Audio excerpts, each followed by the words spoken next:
नमस्कार, आदाब। Crime petrol the burning cases श्रृंखला के आज के एपिसोड में आप सबका स्वागत है। बॉलीवुड का सुनहरा पर्दा हमेशा से ही न जाने कितने ही युवाओं का सपना रहा है। जहां कुछ लोगों के सपने पूरे होने से पहले ही टूट जाते हैं, वहीं कुछ ऐसे युवा भी होते हैं जिनका नसीब उनकी उंगली थाम लेता है। पहले तो हिंदुस्तान के हर कोने से लोग यहाँ आया करते थे, लेकिन अब बॉलीवुड में अपनी किस्मत आजमाने के लिए NRI युवाओं में भी होड़ लगी है और सबकी आंखों में बस एक ही सपना है, सुपरस्टार बनने का। ऐसा ही एक सपना लेकर कुछ साल पहले एक NRI लड़की हिंदुस्तान आई थी, फिजा पठान। जहां एक तरफ फिजा कामयाबी की तरफ कदम बढ़ा रही थी, वहीं दूसरी तरफ विकास, जो बॉलीवुड की एक इन्फ्लुएंशियल फैमिली से था, उसे भी बहुत जल्द एक बड़ा बैनर लीड हीरो में लॉन्च करने वाला था। ऐसा लग रहा था मानो दोनों की जिंदगी में सब कुछ बिल्कुल ठीक है। लेकिन एक रात फिजा की लाश उसके कमरे में मिली। कुछ लोगों का मानना था कि फिजा ने आत्महत्या की है, वहीं कुछ लोग विकास को इस सब के लिए कसूरवार ठहरा रहे थे। आखिर सच क्या था? आइए एक झलक उसके बचपन की भी देखें और यह समझने की कोशिश करें कि इतनी मुश्किलों के बाद जब जिंदगी बाहों में भरने को आई, तो क्या वाकई में फिजा ने मौत को गले लगा लिया, या फिर उसकी मौत का राज कुछ और ही है। It was not my fault, okay? अगर मुझे दोबारा मिलेगा, दोबारा मुंह तोड़ दूंगा उसका मैं। Subhash, cool down. What cool down? Cool down. Let's go home now. जब बैंड बजी पड़ी मेरी, इस बार मिलेगा इतना मारूंगा ना, उसे याद रहेगा मेरे को। समझता है? 3 गाड़ी मिले वहां पर। अब चलो। Calm down.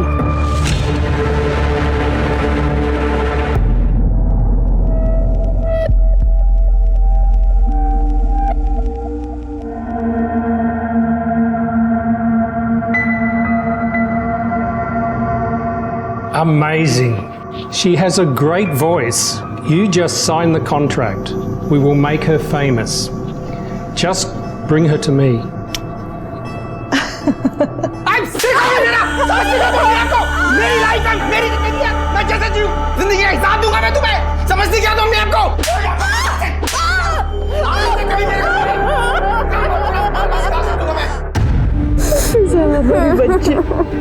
Look at me.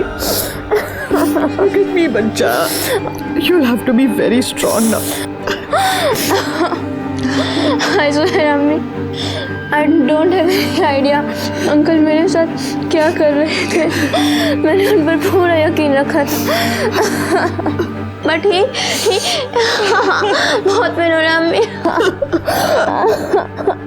Please Nana ji, I know कि मैंने आपसे आपका हस्बैंड छीना है, but please help me, because मैं रोज रोज ऐसे जानवरों की तरह नहीं पीट सकती नाना जी।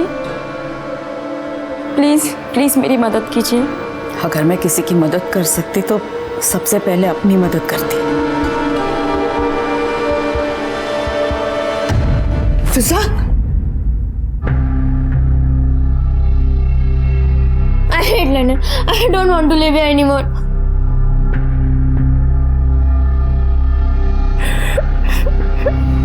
फिजा, तुम हमारे साथ हिंदुस्तान चलोगी? वहां तुम बॉलीवुड की फिल्मों में एक्टिंग कर सकती हो। तुम्हें पता है, अपने वक्त में हमने भी बहुत कोशिश की थी कि बॉलीवुड में अपना नसीब चमकाए, नहीं हो पाया। But I am very sure you will be a huge star.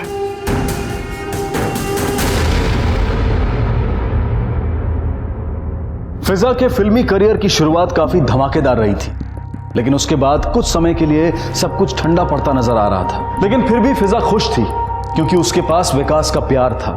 उसका ये मानना था कि अगर विकास उसके जीवन में है तो खुशियां और कामयाबी दोनों उसके पास जरूर आएंगी, और ऐसा लग रहा था कि उसकी ये बात जल्द ही पूरी होने वाली थी।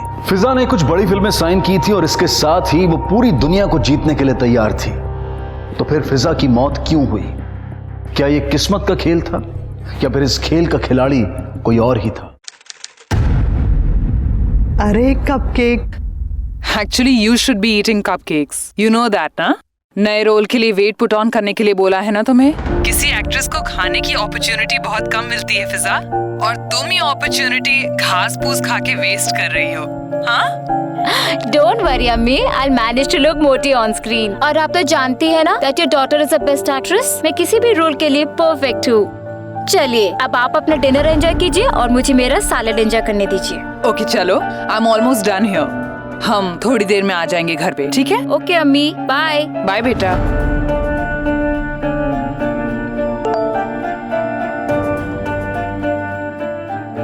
Congratulations, तुम्हें 2 film want a big big party. अच्छा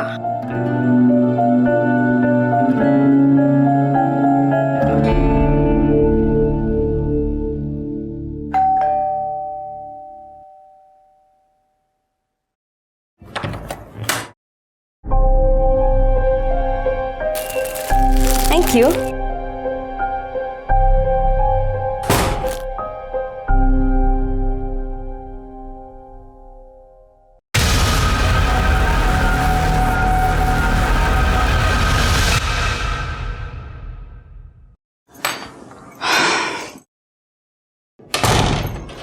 कपकेक, आई एम बैक बेटा। Where are you? फिजा, कहाँ हो? फिजा,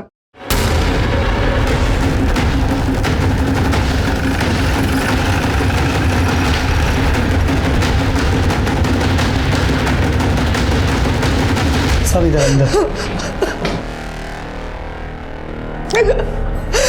ये माँ है? जी सर।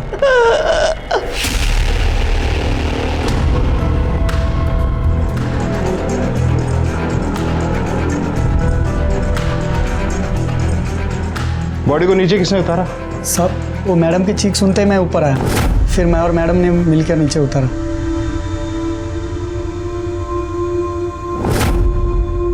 कमरे की चीजों को किसी ने छुआ तो नहीं? नहीं सर। चेक करो सर।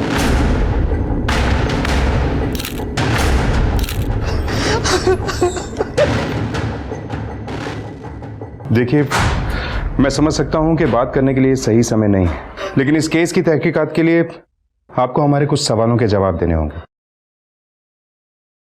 क्या हुआ था? क्या हुआ? क्या हुआ? कुछ भी तो नहीं हुआ। कुछ हम जब दोस्तों के साथ बाहर डिनर कर रहे थे तो कोई परेशानी नहीं थी, लेकिन हम जब घर पे वापस आए, क्यों किया उसने ऐसा? क्यों किया उसने ऐसा? सर, पूरे कमरे में किसी के भी फिंगरप्रिंट्स नहीं है। घर में और कौन कौन था? मैडम अकेले थे। रानी, बॉडी को पोस्टमार्टम के लिए भेजो और दुपट्टे को फॉरेंसिक लैब में जांच के लिए।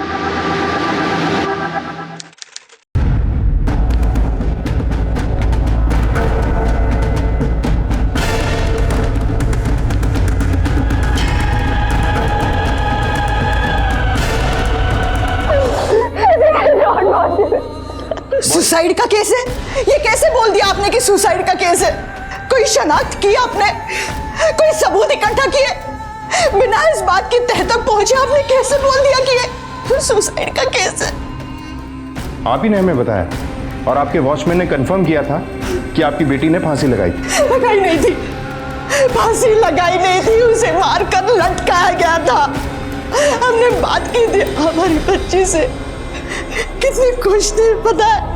इंस्पेक्टर साहब, दो बड़े बैनर की फिल्म में लीड रोल कर रही थी वो। अल्लाह का दिया सब कुछ था उसके पास, वो सुसाइड क्यों करती? इंस्पेक्टर साहब, फ्लाइट लेने से पहले ही मेरी उससे मैसेज पे बात हुई थी। उसकी जिंदगी में कुछ भी खराब नहीं था। आप चाहते तो मैसेज देख लीजिए। एक मिनट देखिए, ये देखिए। ऑफिसर, हमारी बच्ची की जान गई है, हमने हमारी बेटी गंवाई है। आपको अल्लाह का वास्ता आप ढूंढ निकालिए कि पिछले 3 घंटों में ऐसा हुआ क्या था। ढूंढ निकालिए, पता कीजिए कि मेरी बेटी का खूनी कौन है। पता कीजिए आप।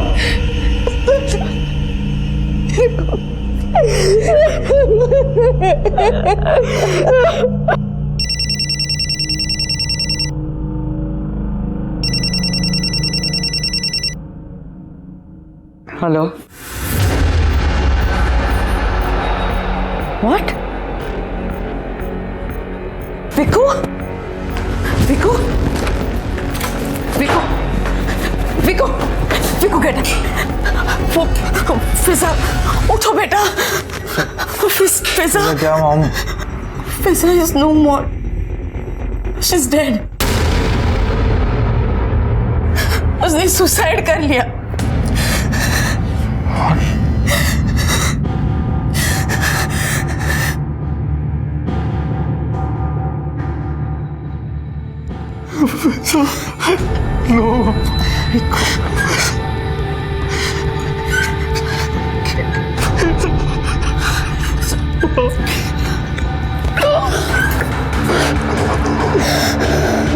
जरा चेक करो, रजिया जी के जाने के बाद कौन कौन आया था फिजा से मिलने।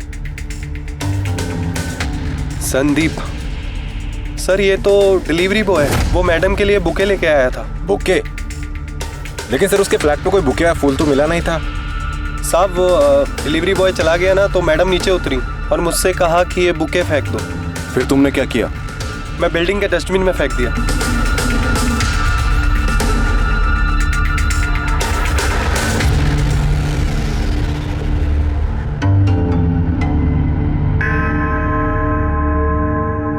हाँ साहब, यही था साहब। इसके ऊपर चिट लगा हुआ था और इसके ऊपर कुछ लिखा हुआ था साहब।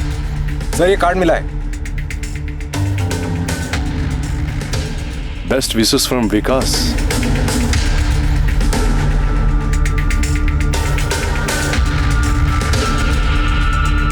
आगे बढ़ाओ।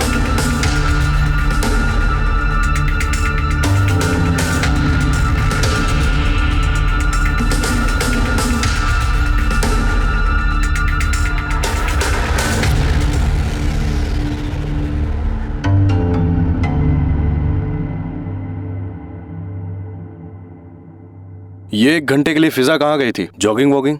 नहीं साहब, मैडम कभी रोड पर जॉगिंग नहीं करती थी, वो तो दिन में रोज जिम जाती थी साहब। कहाँ गई थी ये पता नहीं साहब, लेकिन साहब रात में उनका एक दोस्त उन्हें छोड़ने आया था। कौन दोस्त? पता नहीं साहब, देखा नहीं, लेकिन साहब विकास साहब छोड़ने आते थे उन्हें हमेशा, वही होंगे शायद। ये विकास कौन है?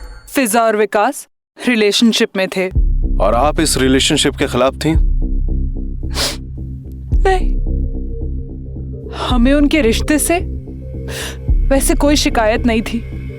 हमें अगर कोई बात नापसंद थी तो वो ये कि विकास की वजह से फिजा अपने फिल्म के काम में बिल्कुल दिल नहीं लगा रही थी, लेकिन हम उसे कुछ कह भी नहीं पा रहे थे। उसे तो विकास से मिलते ही प्यार हो गया था। 1 red wine please. Thank you. Oh shit! What the?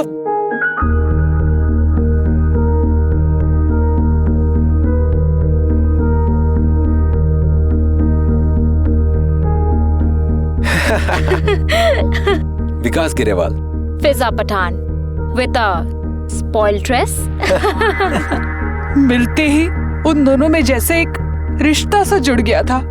बहुत जल्दी बहुत करीब आ गए दोनों, और इसी वजह से फिजा अपने काम से बेखबर हो गई। चलो फिजा बेटा, we getting late. Come on, वो प्रोड्यूसर इंतजार कर रहा होगा मीटिंग के लिए। Come on.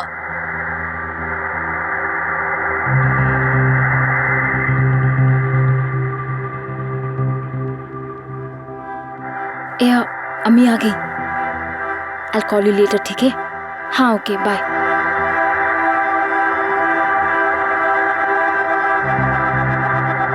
देखो बेटा,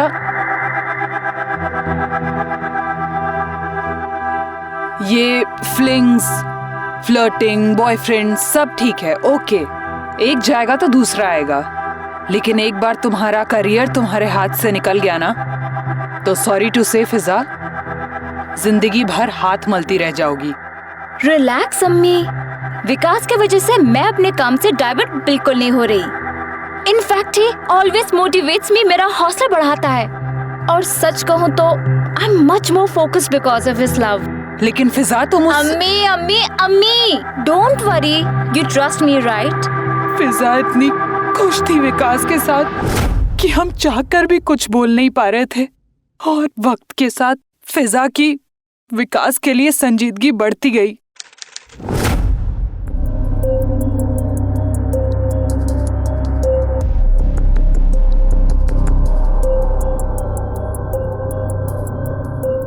क्या हुआ? कुछ गलत क्या किया मैंने? That's the problem. तुम कभी कुछ गलत कर ही नहीं सकते। तो फिर तुम रो क्यों रही हो? I was just thinking, life भी कितनी अजीब है ना। बहुत बुरा चाइल्डहुड देखा है मैंने। जब से अबू ने हमें छोड़ा, लाइफ बहुत टफ हो गई थी। I was raped when I was 14. कोई प्रोटेक्ट करने वाला ही नहीं था। लेकिन जब से तुम मिले हो, ऐसा लग रहा है जैसे लाइफ मुझे कॉम्पेंसेट कर रही है। जितना पेन मुझे लाइफ ने दिया, उससे कहीं ज़्यादा खुशी तुमने मुझे दी है। आई लव यू विकास। अपनी पूरी लाइफ में तुम्हारे साथ बिताना चाहती हूँ। फिजा लोगों की नजरों से छुप के कुछ महीनों के लिए विकास के साथ एक किराए के फ्लैट में रहने चली गई।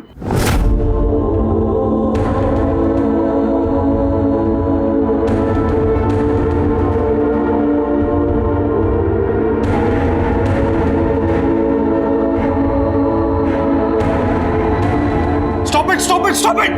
Stop accusing me, okay? She's just my friend. Yes, and you kiss your friends. Just stop it, Fiza. Please stop it. Enough is enough.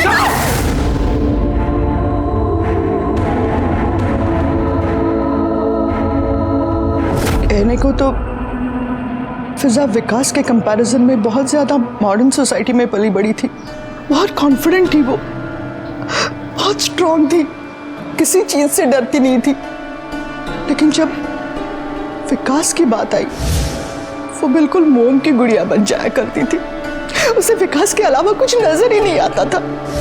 In fact काफी बार उसने ये कोशिश की कि हमें कन्विंस करे कि विकास अच्छा लड़का है। लेकिन एक दिन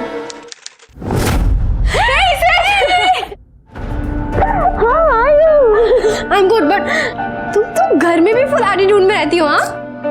This scarf, these fancy glares, what's happening? Of course, darling, I'm a star. इतना एटीट्यूड तो बनता है। Hey, these are very cool glares. Show me, show me. No. Rosa, don't show me. Rosa.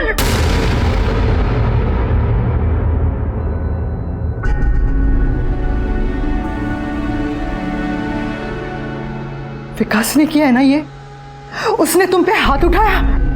अच्छा, तुम्हारे सामने तुम्हारी पूरी जिंदगी है, करियर है तुम्हारा, ये सब उस विकास के लिए बर्बाद मत करो। Mom please, you are overreacting. ऐसा कुछ नहीं है। इनफैक्ट सच कहूँ तो गलती मेरी है। मैं बहुत डर गई थी अम्मी। वो क्या है ना, मैं बात बात पर विकास पर शक करने लग गई थी। And you know that he is in this field और उसे रोज 100 लड़कियों से मिलना ही पड़ता है। बस मेरे बार बार क्वेश्चंस करने से वो प्रवोक हो गया और उसने मुझ पर हाथ उठा दिया। But he loves me mom, he loves me. हमने फिजा पर कभी किसी बात का दबाव नहीं डाला, लेकिन उसकी माँ होने के नाते उसका अच्छा बुरा सोचने की जिम्मेदारी आखिर हम पे ही है। इसलिए हमने उससे कहा कि कम से कम विकास से किसी कमिटमेंट की, शादी की बात करे।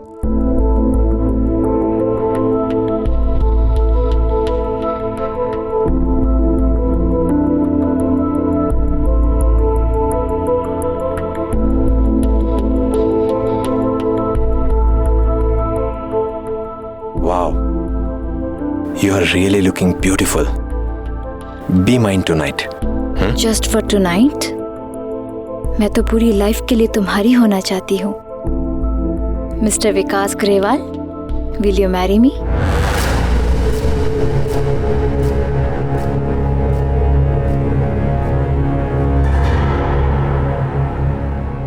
क्या हुआ विकू? You don't want to commit?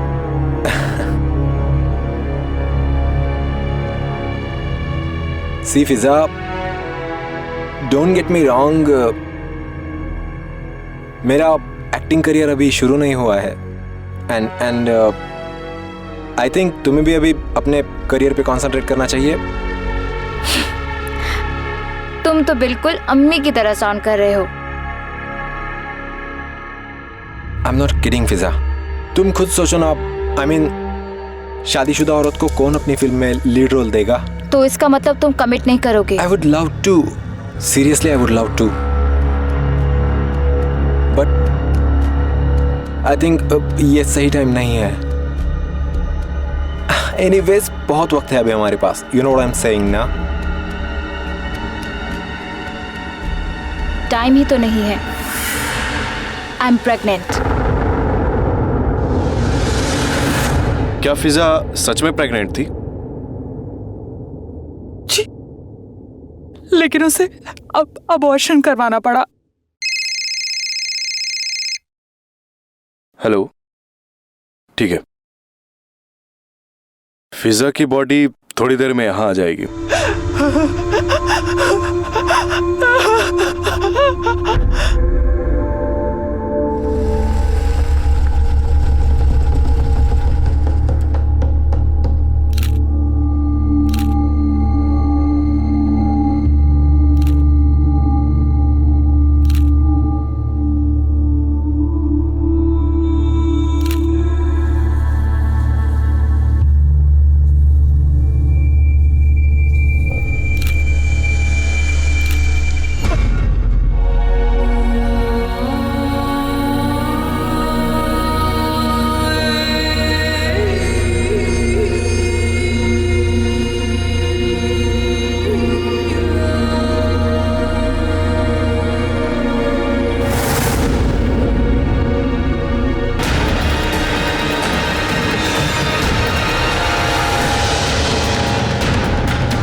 जब तक ये लेटर मिलेगा मैं जा चुकी होंगी।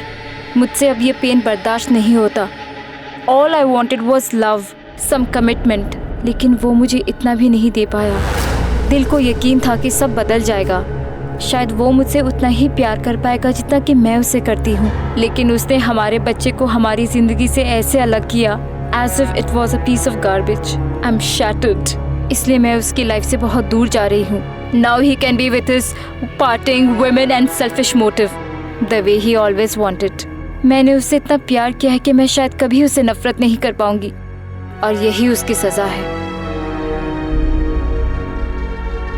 आप श्योर हैं कि ये हैंडराइटिंग फिजा की है? आपने तो कहा था उसे कोई परेशानी नहीं थी, लेकिन ये लेटर को देख के ऐसा नहीं लग रहा है कि उसे कोई परेशानी नहीं थी। हमें इस बात का कोई इल्म नहीं था कि वो डिप्रेशन में थी। पिछले कुछ दिनों से वो बिल्कुल नॉर्मल हो गई थी। विकास ग्रेवाल को लेके आओ, देखते हैं उसे क्या कहना है। हमारे बीच कोई प्रॉब्लम नहीं चल रहा था, नॉट एट ऑल। देखो, फिजा का लेटर पढ़ा तो लगा कि तुम दोनों के बीच में बहुत प्रॉब्लम है। फिजा का बच्चा क्यों अबॉर्ट किया तुमने? बच्चा मैंने कुछ नहीं किया। आई मीन एबॉर्शन का डिसीजन हम दोनों का था। मतलब फिजा को इस एबॉर्शन से कोई प्रॉब्लम नहीं थी? ऑफ कोर्स ना, बिल्कुल भी नहीं, क्योंकि हम लोगों का डिसीजन था ये। जिस रात फिजा की मौत हुई तुमने उसे एक बुके भेजा था। अगर कोई प्रॉब्लम नहीं थी तो फिजा ने वो बुके कचरे में क्यों फेंकवा दिया? एबॉर्शन का डिसीजन हम दोनों का था, लेकिन एबॉर्शन के बाद से हम दोनों के बीच में थोड़ी प्रॉब्लम्स चल रही थी। उस रात आप उससे मिले थे? नहीं, लेकिन मैंने उसे देखा था। बुके मिलने के बाद उसने मुझे कॉल भी किया था। उसे शक था कि शायद मैं किसी और लड़की के साथ। बट आई टोल्ड हर कि मेरी डिज़ाइनर से मीटिंग है, मैं उससे मिलने वाला हूँ। अनफॉर्चुनेटली डिज़ाइनर से मीटिंग अगले दिन शिफ्ट हो गई एंड उसे लगा मैं झूठ बोल रहा हूँ। उसके बाद मैं घर आया and I was in my bedroom. साहब, फिजा मैडम बिल्डिंग के बाहर खड़ी है। क्या? जी साहब।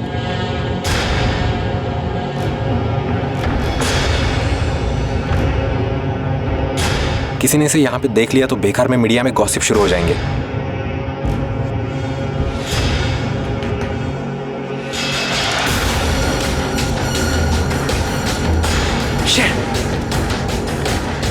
तुम एक काम करो, तुम नीचे जाओ और इसे ऊपर लेकर आओ। जाओ साहब। लेकिन जब तक मेरा सर्वेंट वहां पे गया फिजा वहाँ से जा चुकी थी। मैंने उसे कई बार कॉल्स किए, मैसेजेस किए, पर उसने कोई रिप्लाई नहीं किया। Finally she called me at 10:45। मैंने उससे पूछा कि वो मुझे स्टॉक क्यों कर रही थी। देन शी सेड कि वो मुझ पर ट्रस्ट नहीं करती। मुझे गुस्सा आया, किसी को भी गुस्सा आता। देन उस दिन हमारी फोन पे बहुत लड़ाई हुई। That was the last time I spoke to her. उसके बाद मैंने गुस्से में आकर उसे कई मैसेजेस भी किए। लेकिन फिजा के सेल में हमें आपका एक भी मैसेज नहीं मिला। यस, बिकॉज हम BBM पर चेक कर रहे थे। मैंने गुस्से में आकर उसे कई बुरे मैसेजेस भी कर दिए थे। उसके बाद मैंने उसे फ्रेंड लिस्ट से भी डिलीट कर दिया था। शायद उसी की वजह से वो मैसेजेस भी डिलीट हो गए होंगे। I didn't delete to hide something. कितने बुरे मैसेजेस किए थे आपने? फिजा पठान सुसाइड केस में आज विकास ग्रेवाल को अरेस्ट किया जा रहा है। विकास के ऊपर आरोप है कि उसने फिजा को सुसाइड के लिए उकसाया और पुलिस को फिजा की तरफ से एक लेटर मिला है और उस सबूत के बिना पर पुलिस अबेटमेंट टू सुसाइड का केस लगाया गया है। मैम, पुलिस ने आपके बेटे को फिजा सुसाइड केस में अरेस्ट किया। आप क्या कहना चाहेंगी? What do you expect me to say? I'm completely shocked. Police ऐसे कैसे ले जा सकती है मेरे बेटे को? He is innocent, उसने कुछ नहीं किया है। लेकिन अगर पुलिस की माने तो फिजा ने अपने लेटर में विकास की तरफ उंगली उठाई है। Listen, मैं नहीं जानती उस लेटर में क्या लिखा है या क्या नहीं लिखा है। All I know is मेरा बेटा दुनिया में सबसे ज्यादा प्यार फिजा से करता है। He can't hurt. He just can't hurt her. छोड़िए, जाने दीजिए मुझे, प्लीज।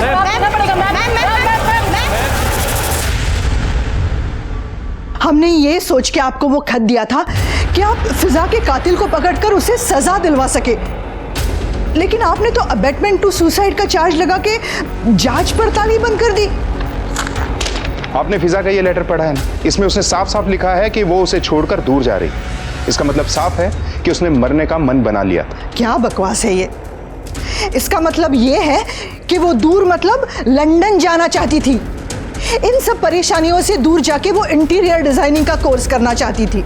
लेकिन आपने तो कहा था कि उसे 2 बड़े बैनर्स की पिक्चरें मिली, तो ये सब कुछ छोड़कर वो लंदन जा रही थी। उसने सारी डेट्स एडजस्ट कर ली थी।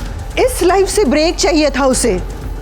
अगर ऐसा था तो ये लेटर उसने विकास को क्यों नहीं दिया? क्योंकि इसके पहले कि ये लेटर वो उसे दे पाती, उसने मेरी बच्ची को मार डाला। देखिए, हमने अपनी पूरी इन्वेस्टिगेशन कर ली। जिस रात फिजा की मौत हुई, विकास अपने घर में ही था। हमने उसके नौकर से भी बात की और वो उस रात अपने घर से बाहर निकला था, इस बात का कोई रिकॉर्ड नहीं है हमारे पास। सीसीटीवी फुटेज में भी वो नहीं था। हमारे वकील ने देखी है आपकी वो चार्जशीट। जिस दुपट्टे से फिजा के गले में फंदा डाला गया, वो दुपट्टा ही अब गायब है। कुछ कहना है आपको इसके बारे में?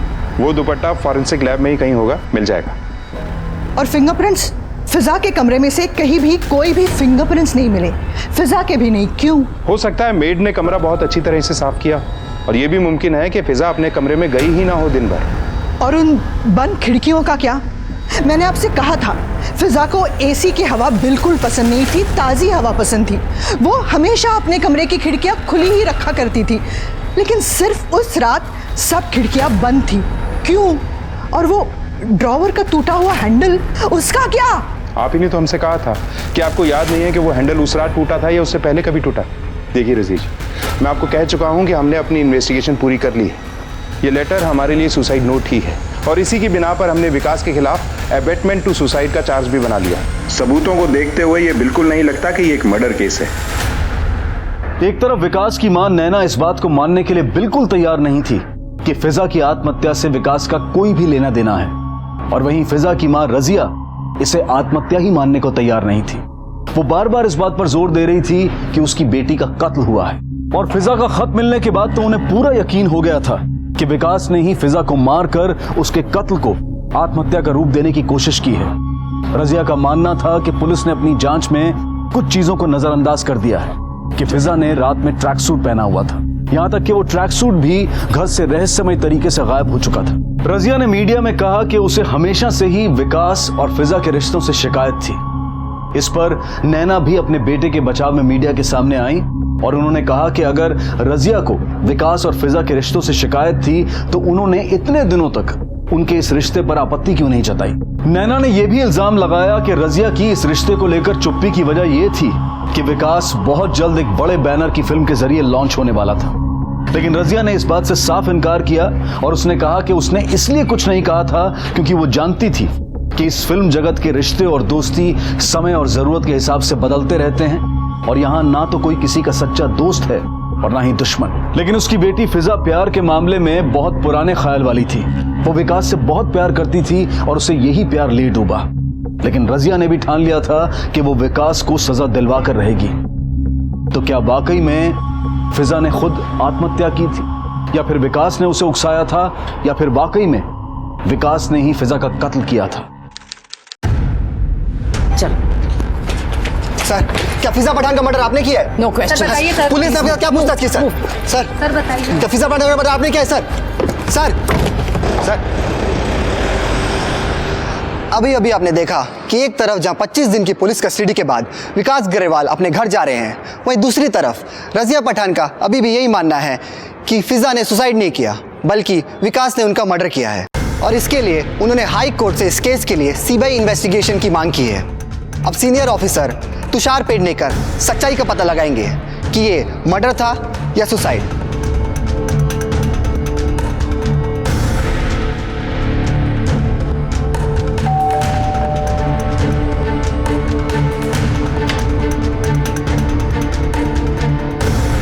नमस्कार, मैं Tushar Pednekar, senior investigating officer,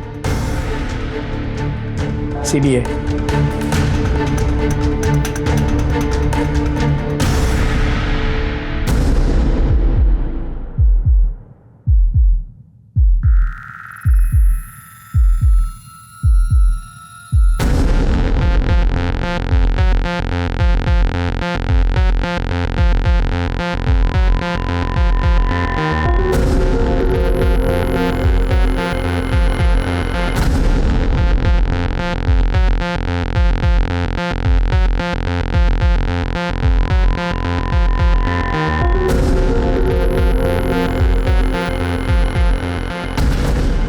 ये अबॉर्शन का चक्कर कुछ समझ में नहीं आ रहा है।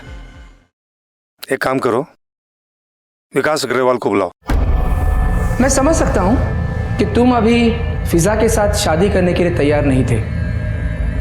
यंग हो, अपकमिंग एक्टर हो सकता है तुम्हें बाकी और लड़कियों में भी इंटरेस्ट होगा। और मैं एक बात से कंफ्यूज हूँ। अपने स्टेटमेंट में तुमने ये कहा है कि इस अबॉर्शन के लिए तुम और फिजा दोनों म्यूचुअली रेडी थे, तो ये सब हुआ कैसे?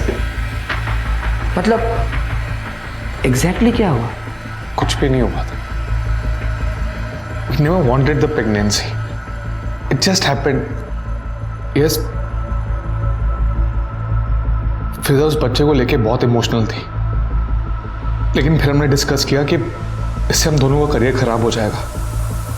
इनफैक्ट हमने मेरी मॉम से भी बात की थी। हाँ ऑफिसर, जब विकास ने मुझे बताया तो I was very upset with him. पहले तो मुझे लगा कि अपनी केयरलेस की वजह से वो फिजा के लाइफ के साथ, उसके फ्यूचर के साथ खेल रहा है। लेकिन फिर विकास ने मुझे यकीन दिलाया ऑफिसर कि वो फिजा से बहुत प्यार करता है, उसके साथ रहना चाहता है, पर समझ नहीं पा रहा है कि क्या करे।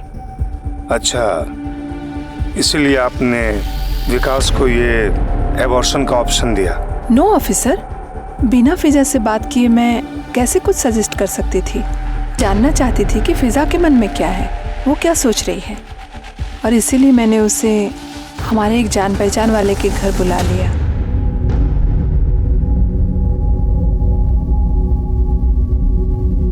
I can understand your problem बेटा, बट विकास अभी बच्चा है, ही इज इमैच्योर। इनफैक्ट तुम दोनों अभी बच्चे हो, ना ही तुम्हारा करियर सेटल है, ना ही तुम्हारी लाइफ। डू यू थिंक बेटा कि तुम दोनों इस बच्चे के लिए रेडी हो? लुक बेटा, इफ यू वांट, मैं विकास को कल ही तुमसे शादी करने के लिए कहती हूँ, और वो करेगा भी।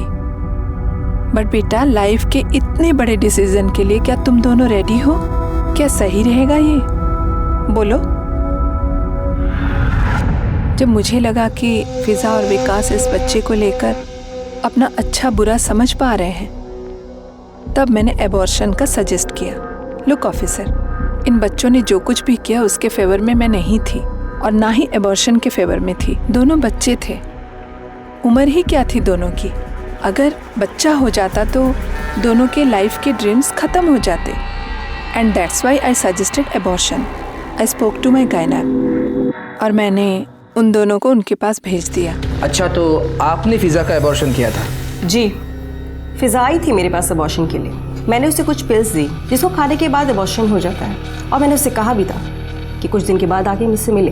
पर जब वो नहीं आई तो मैंने उसे कॉल किया और मुझे पता चला उस एबॉर्शन नहीं हुआ था और वो किसी और डॉक्टर को कंसल्ट करने जा रहे थे। तो मैंने उन्हें अपने सीनियर डॉक्टर को कंसल्ट करने की एडवाइस की, जिनके अंडर में मैंने काम किया, डॉक्टर शिशिर देशपांडे। मुझे बहुत अच्छे से याद है सर। सिर्फ इसलिए नहीं कि फिजा एक एक्ट्रेस थी, असल में जिस तरह से फिटनेस अबॉर्ट हुआ था वो थोड़ा शॉकिंग था। मैं समझा नहीं। मैंने फिजा को कुछ स्ट्रॉन्ग पिल्स दिए थे, लेकिन अगले दिन विकास ने मुझे कॉल किया। वो बहुत ही घबराया हुआ था, मुझसे कहने लगा कि पिल्स के वजह से फिजा का एबॉर्शन हो रहा है, लेकिन आधा फिटस तो फिजा के अंदर ही रह गया था, वो बाहर ही नहीं निकल रहा था। तो मैंने उसे कह दिया कि वो तुरंत फिजा को लेकर मेरे पास आ जाए। लेकिन थोड़ी देर के बाद विकास ने मुझे फिर कॉल किया और मुझसे कहने लगा कि अभी फिजा ठीक है। उसने उसकी हेल्प कर दिए और पुल करके वो फिटस पूरी तरह से बाहर निकाल दिया। हाँ, मैंने फिटस को पुल करने में फिजा की हेल्प की थी। फिर हमने उसे टॉयलेट में फ्लश कर दिया। और हम क्या करते मतलब? वो इतनी तकलीफ में थी, तुम्हें ये नहीं लगा कि उसको डॉक्टर के पास ले जाए? Don't you understand, I couldn't do that. अगर मैं उसे इस हालत में डॉक्टर के पास लेकर जाता तो पूरी दुनिया को पता चल जाता। हम दोनों को काम मिलना बंद हो जाता। फिजा को कोई अपनी फिल्म में साइन नहीं करता और मेरा करियर शुरू होने से पहले ही खत्म हो जाता। हमने सारे सबूतों की अच्छे से जांच पड़ताल की है और गवाहों से पूरी बातचीत भी की है और अब इस नतीजे पर पहुंचे हैं कि ये कोई मर्डर केस नहीं है। मिस फिजा पठान ने खुदकुशी की है। हो सकता है फिजा ने ये विकास की वजह से किया हो, पर अभी हमारे पास कोई ठोस सबूत नहीं है। लेकिन ये मर्डर केस नहीं है, इसके बारे में हम श्योर हैं।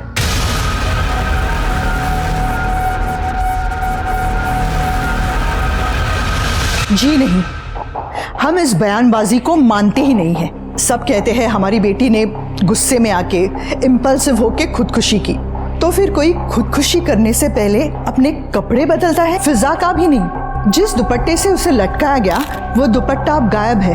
कहाँ गया वो दुपट्टा? कहाँ गया?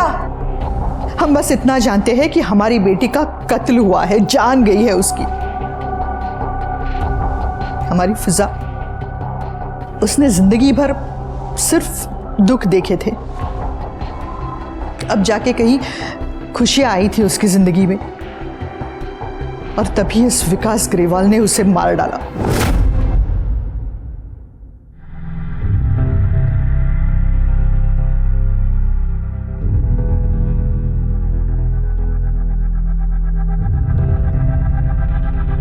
Please file the appeal as quick as possible और जल्द से जल्द ये सब कुछ खत्म करवाइए ताकि मेरा बेटा अपनी लाइफ में आगे बढ़ जाए। एक तरफ नैना जल्द से जल्द फिजा की मौत से अपने बेटे का नाम अलग करना चाहती थी, वहीं दूसरी तरफ रजिया ने यह साबित करने के लिए अपना पूरा जोर लगा दिया था कि विकास ने ही फिजा का कत्ल किया है। रजिया ने एसआईटी यानी कि स्पेशल इन्वेस्टिगेटिंग टीम द्वारा इस केस की जांच कराए जाने की मांग की, लेकिन उनकी इस मांग को खारिज कर दिया गया। पर रजिया ने हिम्मत नहीं हारी और एक independent British forensic expert Richard Davis को हायर किया ताकि वो इस केस की बारीकी से जांच कर सके। रिचर्ड ने सभी चीजों की फिर से जांच की और कुछ नए तथ्य सामने आए। रजिया ने रिचर्ड की इस रिपोर्ट को हाई कोर्ट में सबमिट करने की कोशिश की, लेकिन हाई कोर्ट ने उन्हें इस रिपोर्ट को लोअर कोर्ट में सबमिट करने का निर्देश दिया।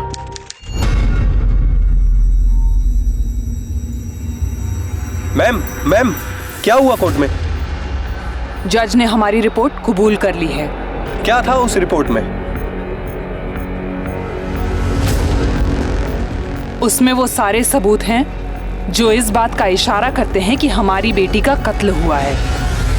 हमारी बेटी 5/4 की थी, वो खुद उस पंखे तक पहुंच ही नहीं सकती थी। उससे मारकर लटकाया गया है। उसके कमरे में कोई भी खिड़की की तरफ से आसानी से अंदर आ सकता है।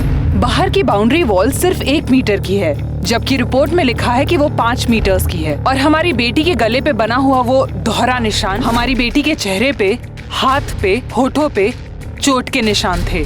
इन्वेस्टिगेशन में लिखा है कि पूरी बिल्डिंग में सीसीटीवी कैमरे लगे हुए थे, लेकिन सीसीटीवी सिर्फ आगे के गेट पे और लॉबी में लगे हुए हैं। इसका मतलब हुआ कोई भी पीछे की तरफ से बिल्डिंग में आसानी से घुस सकता है। ये सब लिखा है उस रिपोर्ट में। वो हमारी अदालत से और अल्लाह से बस यही इल्तिजा है कि इस विकास ग्रेवाल को कड़ी से कड़ी सजा मिले। हमें अपनी बेटी के लिए इंसाफ चाहिए और हमें यकीन है कि इस माँ को इंसाफ जरूर मिलेगा। Mom, Fiza was a biggest mistake of my life. देखो विकू, कोई भी रिश्ता ना गलत नहीं होता बेटा। आई गेस तुम इतने कॉम्प्लेक्स रिलेशनशिप के लिए रेडी नहीं थे। प्रेगनेंसी, एबॉर्शन और तुम्हारी गर्लफ्रेंड जिसे तुम इतना ज्यादा प्यार करते थे उसकी डेथ। अदालत ने इस बात को रजामंदी दे दी है कि विकास पर अबेटमेंट ऑफ सुसाइड यानी कि आत्महत्या के लिए उकसाने का केस चलाया जाए। कुछ ही दिनों में इस केस की सुनवाई भी शुरू हो जाएगी और अब यह केस कौन सा मोड़ लेगा, इस बात का इंतजार सभी को रहेगा। क्या विकास निर्दोष साबित होगा?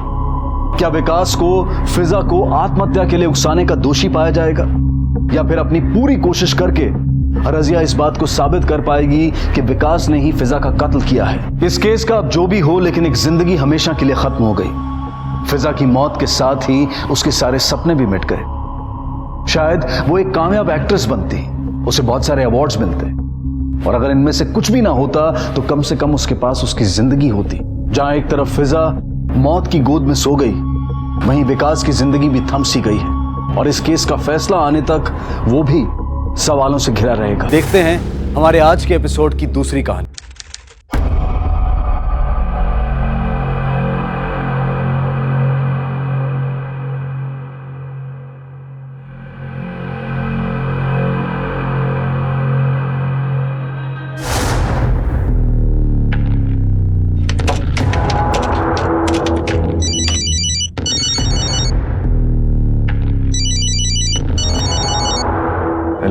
Hello boss. बॉस, मुझे बहुत डर लग रहा है। आपने जो मेरी माँ के फर्जी साइन किए थे, अगर बैंक में किसी को पता चल गया तो? पता तब चलेगा जब तू डरेगा। कॉन्फिडेंस दिखा, समझा? अच्छी शक्ल लेके जा उधर।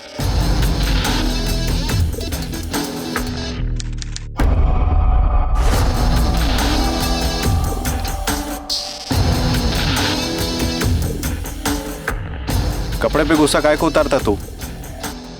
कपड़े पे नहीं, अपनी किस्मत पे गुस्सा उतार रहा हूँ। तेरे को क्या लगता ऐसा गधा मजदूरी करके तेरा किस्मत पलट जाएगा? सोच अगर टाटा अंबानी तेरी जगह यही कर रहे होते तो आज किधर होते? अन्ना तू तो कढ़ाई कटाई सब जानता है, तो उसका इस्तेमाल करना सही जगह पे सही टाइम पे।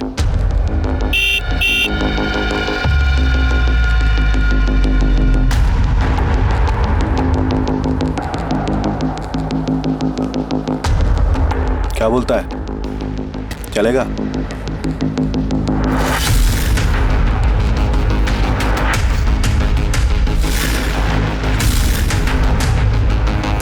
सुन, तू 10 मिनट इधर ही रुक, अपन आते हैं। हाँ ठीक है भाई।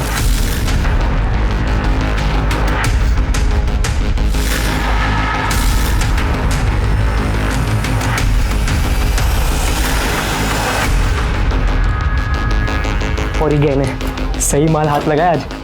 फटाफट इधर से निकल, चल।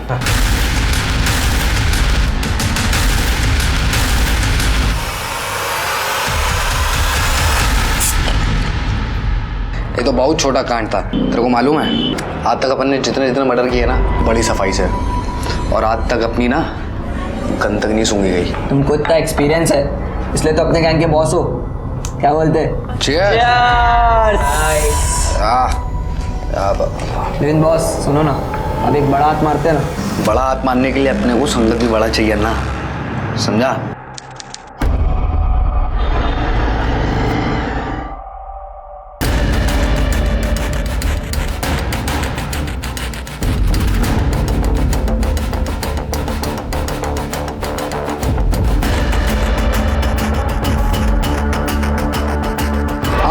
1000 रुपये का दे दो। ये थैंक यू। हेलो रेहान, तू किधर है? हाँ मैं उधर ही है, गेम जोन पे। Come fast, I am waiting for you. Okay bye bye.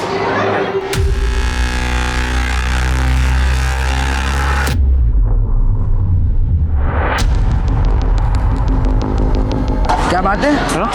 क्या सफाई से मोबाइल मारा है तूने? बॉस आप ही से तो सीखा है। अच्छा, अगर एक गुनाह नजर से चूक जाए तो अपराधी की हिम्मत दुगनी हो जाती है, और यही हुआ था अरिंदम और उसके दोस्तों के साथ। पकड़े ना जाने ने मानो उनके अपराधी होने की गारंटी कर दी थी। उनके हौसले और उनकी आपराधिक महत्वाकांक्षा को बढ़ा दिया था। धोखाधड़ी, चोरी चकारी को ये पैसा कमाना कहने लगे थे। पैसे के लिए कुछ भी करने पर आमादा थे, और शायद यही वजह थी कि छोटी सी उम्र में भी ये मंझे हुए अपराधियों की तरह से पेश आ रहे थे। और गुनाह के दलदल में जाने का कारण भी बेहद अफसोसजनक था। सिर्फ अपनी अय्याशी को जिंदा रखने के लिए ये अपराध पर अपराध करने को तैयार थे।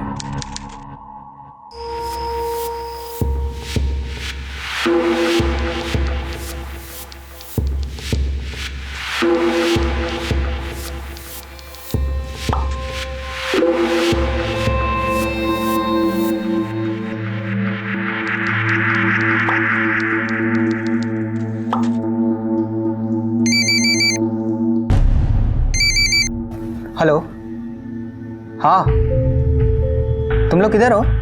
अरे नहीं आ सकता यार, अम्मी कल ही हॉस्पिटल से डिस्चार्ज हुई है। घर से निकलना बहुत मुश्किल है।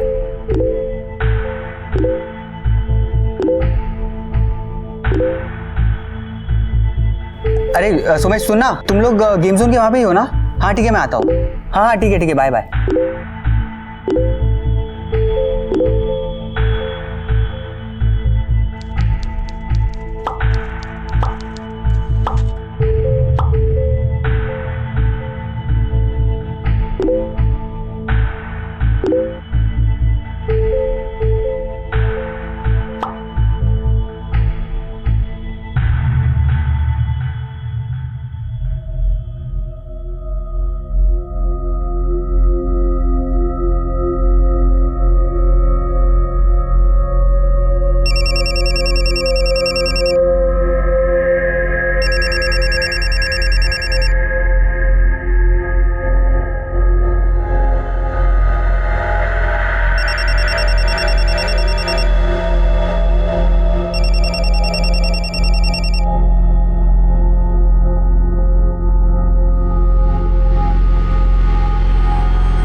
दोस्तों से मिलने जाना है, थोड़े पैसे चाहिए। ले ले पर्स में से जितने चाहिए। Thank you Abu. अबू, और वो मैं गाड़ी लेके जाऊँ? मैं ज़्यादा दूर तक नहीं जाऊँगा, सिर्फ गेम जोन तक ही जाना है। 1 घंटे में वापस आ जाऊँगा पक्का, प्लीज़। जा। Thank you Abu.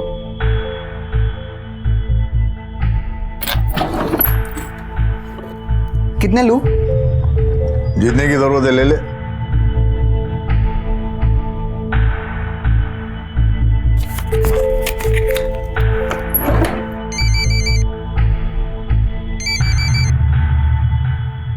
अब्बू, अम्मी रूम से मुझे यहाँ क्यों कॉल कर रही है? तो मैं उसको फोन उठा नहीं रहा हूँ ना। तू फिक्र मत कर, तू जा, मैं देख लाऊं। बाय अब्बू।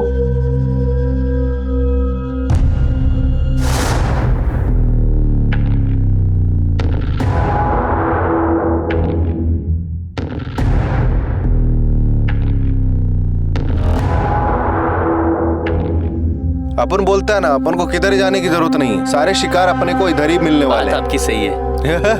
हाँ ये ले, तू बना लिस्ट बना बॉस। हाँ वो विवेकानंदा का नाम भी अपने लिस्ट में डाल दो ना। बड़ा माल है क्या है बॉस? सुमित, ये दोनों कौन है? सुनीता दुग्गल अपनी कस्टमर है बॉस, बहुत बड़ा माल है। अच्छा डाल दो ना। हाँ, और ये सुमित, मगर बॉस इसके पास सेकंड हैंड कार है, कोई फायदा नहीं। अपन इधर उधर के लोगों का लिस्ट क्यों बना रहे हैं? कुबेर का खजाना तो अपने सामने ही घूम रहा है। मतलब समझा नहीं। मतलब ये हाँ वो देख, कुबेर का खजाना। परफेक्ट बॉस, है ना? अपना हीरा हीरो लाल, इसके बारे में अपन लोगों ने तो एकदम सोचा ही नहीं है। ये लिस्ट में तो अपनी नंबर 1 पे होने को मांगता है, हा? तो डाल दो एक नंबर पे इसका नाम। हाँ परफेक्ट है बॉस, परफेक्ट है। हीरो हीरो लाल है। हाय, कैसा है रे? कैसा है? मस्त। क्या बात है, तेरा फेस तो बड़ा ब्लश कर रहा है और मुंह से हाय हाय है। गर्लफ्रेंड का सीन है क्या? है? अबे ओए, ये शर्मा क्यों रहा है? कौन है वो? सोशल साइट वाली? हाँ हाँ, उससे ही तो मिलने जा रहा हूँ। क्या बात है? अच्छा तुम लोग यहाँ रुको, मैं उससे मिल के आता। अरे तेरी गर्लफ्रेंड अब बन गई है, हम लोग को कम से कम पार्टी तो दे। हाँ? क्या बोलता है? हाँ? पार्टी तो बनती है यार। तू आएगा इधर, हम लोग तेरा वेट करेंगे। बोल। आता हूँ, मिलने दे पहले। चल चल। क्या बोलता है? हाँ? कैचे?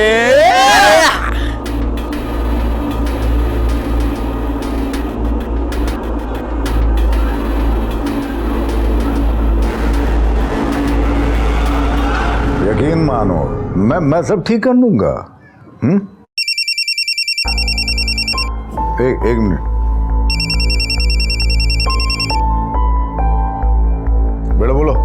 हेलो अब्बू, मैं फ्रेंड्स के साथ नाइट आउट के लिए जा रहा हूँ। कल सुबह जल्दी घर आ जाऊंगा। ठीक है।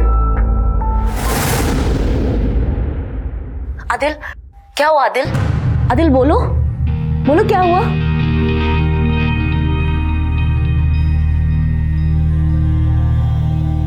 अब हर बात की फिक्रमंद हो रही होगी ना, और तुम भी उसे हर बात बता रहे होगे। मुझे पता है, मुझसे झूठ बोल के उससे मिलने गए थे, अपनी गलती की माफी मांगने गए होगे ना। रूठी होगी तो मनाना तो पड़ेगा ही। देखो तुम्हें कोई गलतफहमी हो गई, मैं समझा था।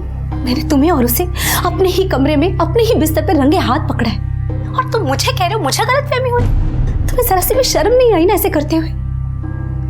मैं तुम्हारे बच्चों की माँ हूं, तुम्हारे वजह से अस्पताल गई, लेकिन फिर भी तुम इसके साथ।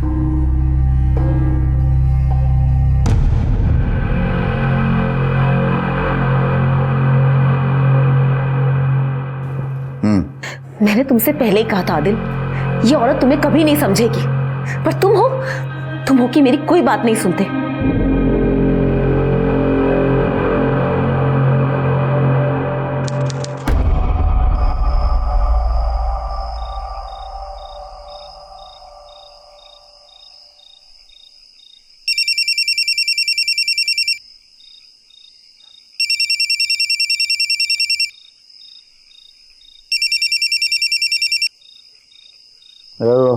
तेरे बेटे को हमने अगवा कर लिया है, उसे अगर वापस देखना चाहता है तो 2 करोड़ रुपए का इंतजाम कर। क्या बकवास? फोन रख।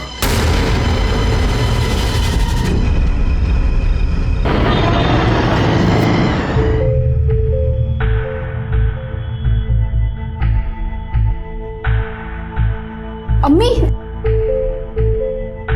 हम बाहर क्यों आए? कुछ चाहिए होगा तो मुझे बता देती ना।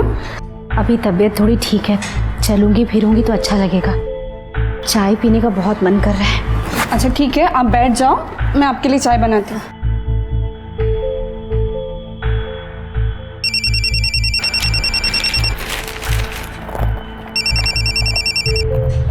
हाँ बेटा बोलो। पैसे का इंतजाम किया? कौन बोल रहा है? ये क्या वाहियात मजाक है? रिहान को फोन दो। देख, रिहान अब तक तो ठीक है, पर अगर 2 करोड़ का इंतजाम नहीं हुआ ना तो खराब भी हो सकता है। बकवास बंद कर। जानते हो तुम किससे बात कर रहे हो? इंट्रोडक्शन बाद में देना, पहले पैसे का इंतजाम कर। एक मिनट। मैं कैसे मान लूं कि रिहान तुम्हारे पास है? बात कराओ मेरी उससे, बात कराओ। Hello hello. किसका फोन था? किस पे चिल्ला रहे थे? क्या हुआ अब्बू? उठ रहे, अपने बाप से बात कर। Hello hello. हाँ बेटा। हेलो अब्बू, अब्बू मैं रिहान हेलो। ठीक तो हो ना तुम? तुम्हारे दोस्त कहाँ हैं? ये लोग बोल रहे हैं कि तुम्हें किडनैप किया लोगों ने। अब्बू बेटा कहाँ हो तुम? Hello. The mobile you are calling is currently currently switched off. क्या हुआ रिहान को? बताइए कहाँ है रिहान? वो रिहान को किसी ने किडनैप किया है। अम्मी, जब पहली बार आपके पास रैंसम कॉल आया तब क्यों नहीं आया आप हमारे पास? सर एक्चुअली फ़ोन रेहान के फ़ोन से आया था, तो मुझे लगा कि कोई मजाक कर रहा है। तो दोबारा जब रेहान के फ़ोन से फ़ोन आया तो मुझे कुछ शक हुआ। मैंने कॉल बैक करने की कोशिश की तो उसका फ़ोन स्विच ऑफ आ रहा था। कॉलर ने 2 करोड़ रुपए कब और कहाँ लाने के लिए कहा आपसे? जगह तो नहीं बताई सर, सिर्फ पैसे तैयार रखने के लिए बोला है। रेहान निकला कितने बजे था घर से? तकरीबन 8 बजे निकला होगा। उसके दोस्त गेम जोन में उसका इंतज़ार कर रहे थे, उन्हीं से मिलने गया था। उसके बाद उससे कोई बात हुई? हाँ, उसके बाद हुई ना। हेलो अब्बू, मैं फ्रेंड्स के साथ नाइट आउट के लिए जा रहा हूँ, कल सुबह जल्दी घर आ जाऊँगा। रेहान गया कैसे था? मेरी गाड़ी लेके गया था। मतलब आपकी कार लेके गया हो? रेहान की उम्र 16 साल है और आपने उसे कार ड्राइव करके ले जाने दिया। आप जानते हैं ये एक तरह का क्राइम है। इतनी लापरवाही कर कैसे सकते हैं आप? Sorry sir. अच्छा बाय द वे, रेहान पैसे कितने लेके गया था? कितने लूँ? जितने की ज़रूरत है ले ले। वो पता नहीं कितने लेके गया। मतलब आपको इतना तो पता होगा कि आपके पर्स में कितने पैसे थे? एग्जैक्टली पता नहीं सर, काफ़ी सारे थे। मतलब रेहान अगर आधे पैसे भी लेकर गया तो भी उसके पास काफ़ी पैसे रहे होंगे। उसके दोस्तों के बारे में बताइए, शायद उनसे कुछ पता चले उसके बारे में। वो सर, उसके दोस्तों को मैं जानता नहीं। एक आध दूसरा वो नाम है उसका, वो अरिंदम अय्यर, और एक है वो सोमेश घटक। ये 2 दोस्त हैं। कदम सर, रेहान का फ़ोन सर्वेलेंस पे डालो। उसके कॉल रिकॉर्ड से सोमेश और अरिंदम इसका नंबर और एड्रेस पता करो, और रेहान जो गाड़ी लेके गया उसका नंबर वायरलेस कर दो। ठीक है सर। ये रेहान अपने दोस्तों के साथ नाइट आउट पे जाने के अलावा और क्या क्या करता है? वही जो आजकल के बच्चे करते हैं, वो लैपटॉप लेके सोशल साइट पे बिजी रहता है। रेहान का लैपटॉप चाहिए होगा हमें।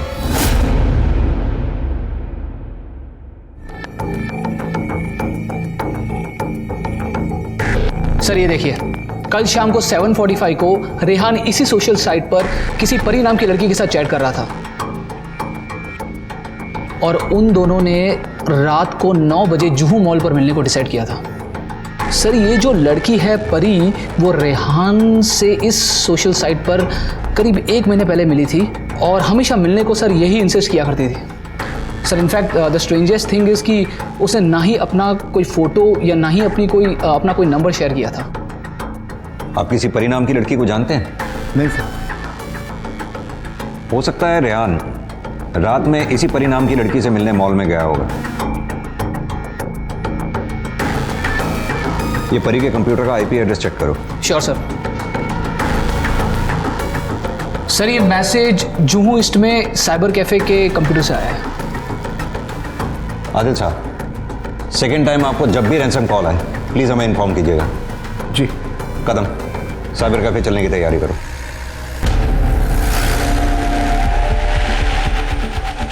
कल शाम 7 बजे के आसपास कोई परी नाम की लड़की आपके कैफे में आई थी?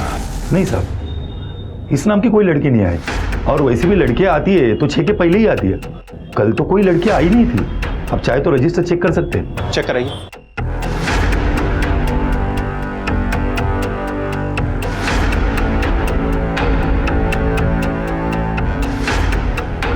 सर, कल के डेट में टोटल एंट्री तो 70 लोगों की है, लेकिन इनमें से कोई लड़की नहीं है सर। इसका मतलब कोई लड़का लड़की बन के रेहान से चैट कर रहा था।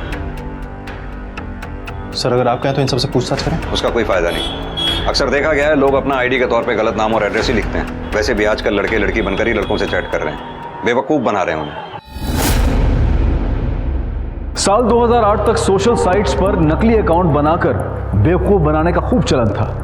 साइबर कैफे भी अच्छी खासी तादाद में थे, और तब तक साइबर कैफेज में कस्टमर की फोटो ID लेने का कानून भी नहीं बना था। सिर्फ अपना नंबर और नाम देकर साइबर कैफे को इस्तेमाल करने की अनुमति मिल जाती थी, और इसी कारण से साइबर कैफे के जरिए क्राइम रेट बढ़ रहा था।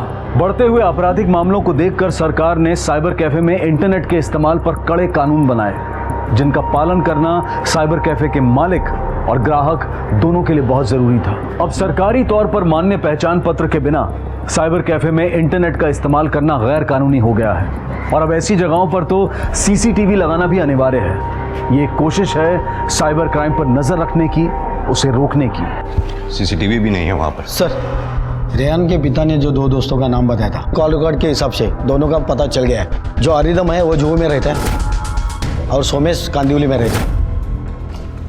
कदम सर, इन दोनों से मिलना पड़ेगा। ठीक है सर। इसके पास रोको। अरे सुनो, यहाँ आसपास कोई प्रसाद मिस्त्री रहता है क्या? बस बस बस।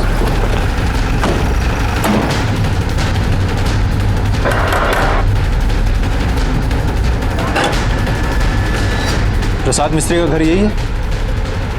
हाँ।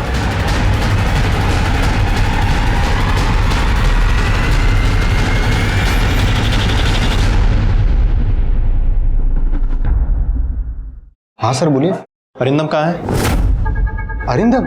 हाँ अरिंदम। सर, अरिंदम तो यहाँ पे नहीं रहता। 1.5 साल पहले वो यहाँ पे कॉल सेंटर में काम करता था, तभी हमारे घर में पेइंग गेस्ट था। लेकिन अभी वो कहाँ पे रहता है मुझे कुछ पता नहीं। बल्कि सर, हम खुद परेशान हैं उससे। परेशान क्यों? सर, रोज बैंक के आदमी हमारे घर के चक्कर काटते हैं। पता नहीं उसने किस किस बैंक से लोन लेके रखा था। रेहान अपहरण केस अब एक हाई प्रोफाइल केस बन चुका है। आदिल खान, जो कि मुंबई की अपर मिडिल क्लास फैमिली से बिलोंग करते हैं, अपहरणकर्ताओं ने उनसे रेहान की जान की कीमत 2 करोड़ रुपए रखी है। पुलिस का मानना है कि इस केस में परी नाम की लड़की का हाथ हो सकता है, क्योंकि रेहान 8 अगस्त की रात को रात 8 बजे परी नाम की लड़की से मिलने के लिए ही घर से बाहर निकला था, जो कि वापस नहीं लौटा है। पुलिस की तहकीकात जारी है, जल्द ही नए खुलासे होने की उम्मीद है।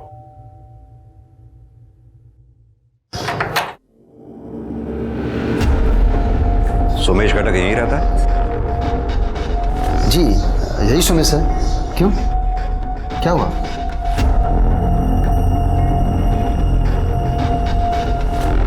सोमेश, रेहान कहाँ है? सब मुझे नहीं पता वो कहाँ है। मैंने भी अभी न्यूज़ में देखा कि वो किडनैप हो गया है। कल रात रेहान तुम्हारे साथ था? हाँ सर, हम सब फ्रेंड्स कल जूम मॉल के गेम जोन में मिले थे, फिर वहाँ से साथ में ही निकले, और जब 10:30 बजे उसने कहा कि उसे किसी को मिलने जाना है तो हम सब अपने अपने घर पे आ गए। ये सुमेश कल रात कितने बजे घर आया था? सर, सुमेश कल रात में 11 बजे घर आ चुका था, क्योंकि 11 बजे के बाद बाहर जाना उसका अलाउ नहीं है, और सुबह उसकी म्यूजिक क्लास होती है। और सुमेश से रेहान के बारे में सुना है, काफ़ी अच्छा लड़का था वो। उसी रेहान की किडनैपिंग के बारे में बात करने आए हैं आपसे। कल रात रेहान कितने बजे आया था मॉल में? सर 8:30 के आसपास आया था। तो तुम्हारे अलावा किसी और से भी मिला था मॉल में? हाँ सर, वो 9 बजे किसी लड़की को मिलने गया था। तुम लोग भी मिले थे उससे? वो अकेले ही मिलने गया था और आधे घंटे में वापस आ गया था। वापस आकर उसने कुछ बताया तुम्हें? हाँ सर, वो बोल रहा था कि कोई सोशल साइट पे उसकी कोई दोस्त बनी है, उसी को मिलने गया था। उसके बाद? उसके बाद हम सब वहाँ से निकल गए सर। हम सब मतलब? सर, रियान को मिलाकर हम 6 लोग थे, और 10:30 बजे जब रियान ने कहा कि उसे किसी को मिलने जाना है तो हम सब अपने अपने घर पे आ गए। अपने उन बाकी 4 दोस्तों के नंबर और एड्रेस तो होंगे ही तुम्हारे पास? सर, दोस्त से तो होंगे ही ना, अभी देता हूँ।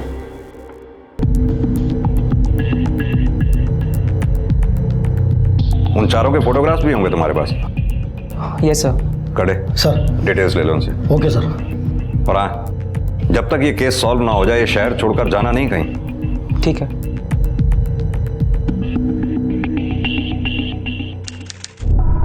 सर, ये किडनैपिंग न्यूज़ आदिल ने ही मीडिया को दी होगी।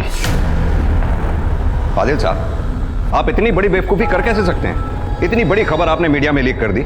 जरा सा भी एहसास है आपको इससे आपके बेटे की जान को कितना खतरा हो सकता है? एक्सक्यूज मी सर, मीडिया को मैंने नहीं आप लोगों ने बताया है, और उल्टा मुझे पर इल्जाम लगा रहे हो। मैं आपसे पूछता हूं कि मेरे बेटे की किडनैपिंग की खबर इस पुलिस स्टेशन से बाहर गई कैसे? मीडिया को किसने खबर की है? जवाब दो मुझे। किसे शौक चढ़ रहा है मीडिया में पब्लिसिटी पाने का? जवाब दो। किसी को भी जरा सा भी एहसास है कि इससे बच्चे की जान को खतरा हो सकता है? कदम सर, पता करो ये खबर किसने लीक की है। मैं खुद उसके सस्पेंशन ऑर्डर लेके आऊंगा। Okay sir. आदिल साहब, हो सकता है मीडिया आपके पास है, आप प्लीज उनसे कोई बात मत कीजिएगा।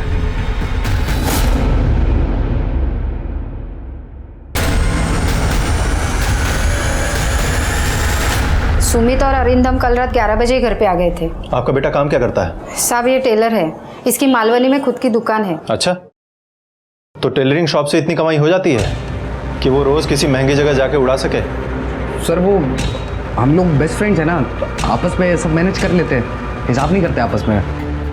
मैं तो काफ़ी दिन से इधर ही इनके यहाँ रेंट पे रह रहा हूँ, ये लोग पैसे भी नहीं मांगे मुझसे।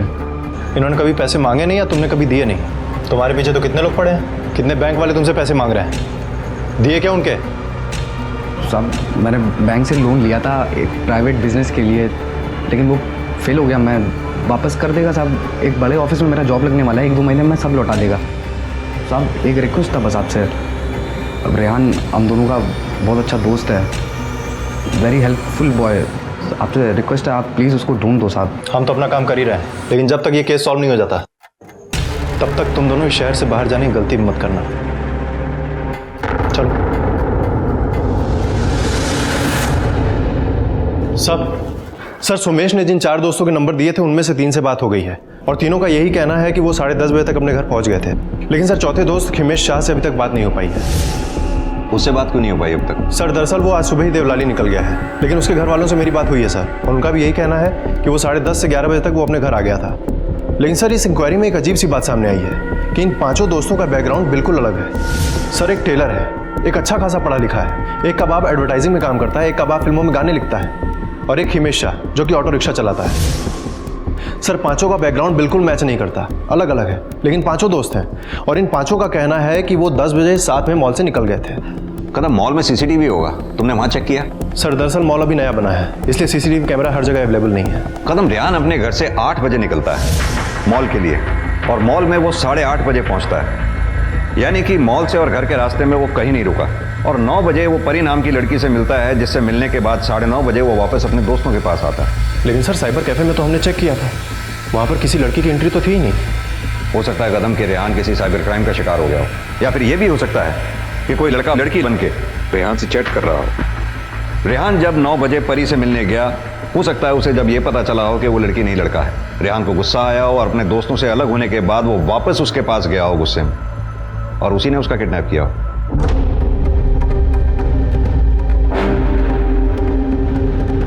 इन 5 लोगों के अलावा रेहान का कोई दोस्त नहीं था कि रेहान इन्हीं लोगों से मिलने गेम जोन जाता था।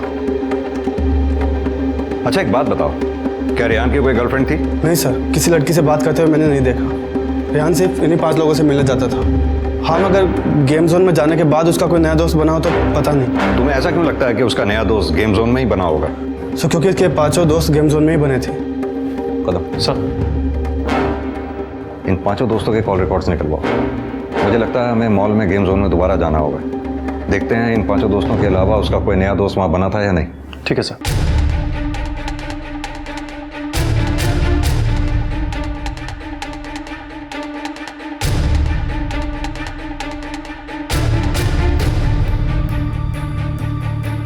सुनो, ये इस लड़के को पहचानते हो?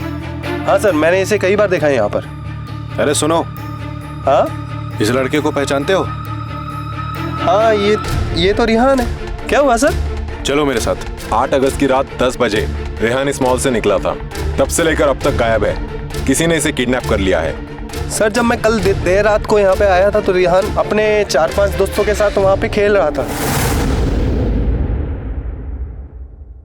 सर इन 5 दोस्तों की लोकेशन 8 अगस्त की रात 10 बजे रेहान की लोकेशन से मैच करती है, लेकिन सर कमाल की बात यह है कि उसी रात 10:30 बजे इन 5 दोस्तों का फोन एक साथ स्विच ऑफ हुआ है। कदम इन 5 दोस्तों का फोन एक साथ स्विच ऑफ होना इत्तेफाक नहीं हो सकता, इसका मतलब इन सबकी प्लानिंग थी। उठा लाओ 5 को। जी आप? अरे क्या? कहाँ ले जा रहे मेरे बेटे को? इसका बैंड बजाने ले जा रहे हैं और तेरा भी बजाएंगे। तूने पुलिस से झूठ बोला ना कि कल 11 बजे ये घर पे आ गया था। पुलिस को गुमराह करने के लिए तुझे भी जेल जाना पड़ेगा। जल्दी ले चल इसको।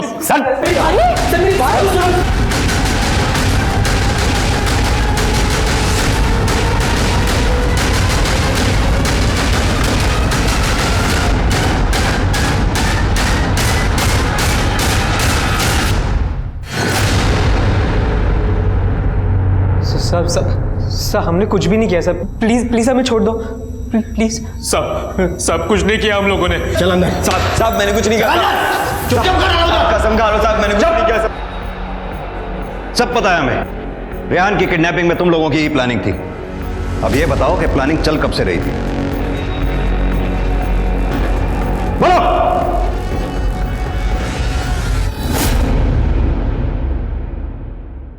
पूछताछ में पता चला कि रेहान की हत्या हो चुकी है और वहीं दूसरी तरफ सोशल मीडिया पर लोग परी को नफरत भरे मैसेजेस भेज रहे थे, जिससे तंग आकर परी ने अपने अकाउंट पर लिखा कि वो कातिल नहीं है और अगर उसे मानसिक वेदना दी गई तो वो आत्महत्या कर लेगी, और बाद में परी ने अपना अकाउंट डिलीट कर दिया। पुलिस परी तक कभी पहुंच ही नहीं पाई, और वहीं 10 अगस्त 2008 को रेहान के सोशल मीडिया अकाउंट से किसी ने उसके सारे वीडियोस और फोटोग्राफ्स डिलीट कर दिए।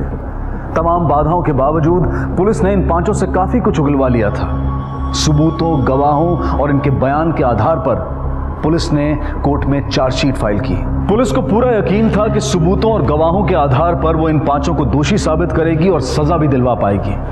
पर क्या वाकई ऐसा हुआ? क्या सबूत और गवाह इस निर्मम हत्या को साबित कर पाए? सुनवाई अपने आखिरी चरण में थी और इस बहुचर्चित केस के फैसले का सबको इंतजार था। इंस्पेक्टर, आप ये कैसे कह सकते हैं कि रेहान का खून इन पांचों ने किया है? बोलो, कहां है रेहान? क्या किया है तुम लोगों ने उसके साथ? बोलो।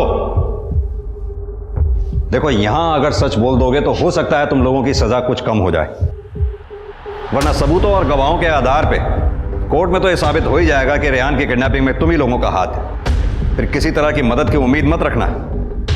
बोलो, रेहान की किडनैपिंग की प्लानिंग तुम ही लोगों की थी ना? तुम ही लोगों ने रेहान के फादर को रैंसम के लिए कॉल किया था। क्या किया रेहान के साथ? कहां है वो? बोलो। सर, मार दिया उसे। मार दिया उसे?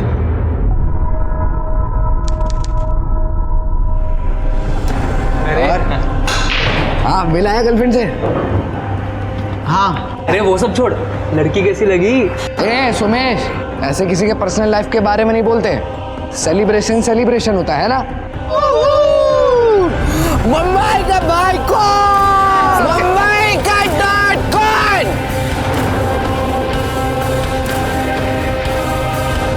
डेड बॉडी कहां है उसकी? माय लॉर्ड, मैं अपने क्लाइंट से कुछ सवाल करना चाहता हूं। इजाजत है। Thank you my Lord. Ravish, Rehan Khan की बॉडी तुमने पुलिस को दिखाई थी? नहीं सर, मुझे तो पता ही नहीं था कि रेहान खान की बॉडी कहाँ है। सर, ये लोग मुझे जबरदस्ती जीप में डालकर लेकर गए थे। सर, ये कौन सी जगह है सर? अब कहाँ लेके जा रहे मुझे? चल सर, यही है ना रेहान की लाश? हाँ बोल। पंचनामा तैयार करो। अभियुक्त रवीश कारिया हमें रेहान की लाश तक खुद लेकर आया और उसकी शिनाख्त की। सर, ये झूठ बोल रहे हैं। ऐसा कुछ भी नहीं हुआ था जैसा ये रवीश कारिया कह रहा है। हमें सब पता है तुम लोगों ने रेहान की किडनैपिंग का प्लान गेम जोन में बैठ के किया था, और तुम सब जानबूझकर रेहान के साथ मॉल से निकले थे। तू बॉस है ना इनका? चल तू ही बता, उस दिन रात 10:30 बजे तुम लोगों ने एक साथ मोबाइल स्विच ऑफ किया था, उसके बाद क्या हुआ? रेहान हमारे साथ लॉन्ग ड्राइव पे जाने के लिए तैयार हो गया था और रेहान अपने पापा को फ़ोन करके बता दिया। हेलो अब्बू, मैं फ्रेंड्स के साथ नाइट आउट के लिए जा रहा हूँ, कल सुबह जल्दी घर आ जाऊँगा। फिर रास्ते में से सुमेश नींद का दवा ले लिया था और बियर में मिलाकर देशमुख रोड तक आते आते रेहान बेहोश हो गया था। फिर अगली सुबह मैं रेहान के पापा को फ़ोन किया, वो दूसरी बार रेहान से बात करने के लिए बोले। फिर हम लोग को रेहान को होश में लाना पड़ा और उसके डैडी से बात भी कराए।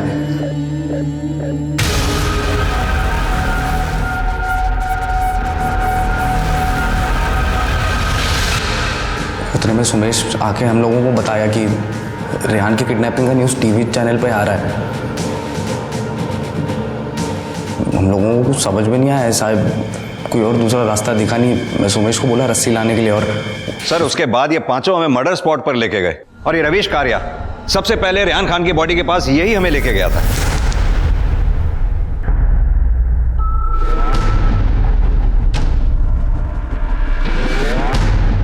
पटेल, पंचनामा लिखो।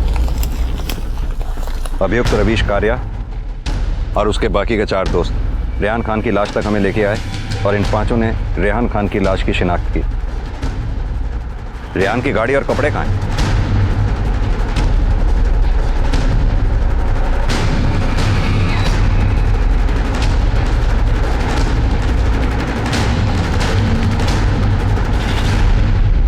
रेहान खान बहुत अच्छा दोस्त था हमारा, हम लोग कभी उसके साथ ऐसा नहीं कर सकते।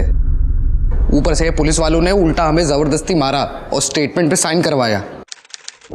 आप अपना जुर्म कबूल कर ले। आप जो बोलेगा हम लोग करेंगे। काड़े, स्टेटमेंट लिखो। अभियुक्तों ने रेहान की किडनैपिंग और हत्या में अपना हाथ को बोला है। दस्तखत लो सबके।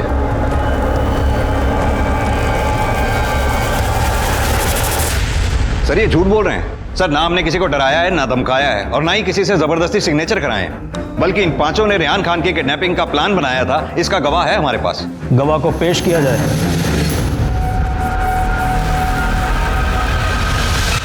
आरोपियों के बयान में एक अहम बात सामने आई कि जब मीडिया ने रेहान की किडनैपिंग की खबर चलाई तो इन पांचों ने पकड़े जाने के डर से रेहान का कत्ल कर दिया।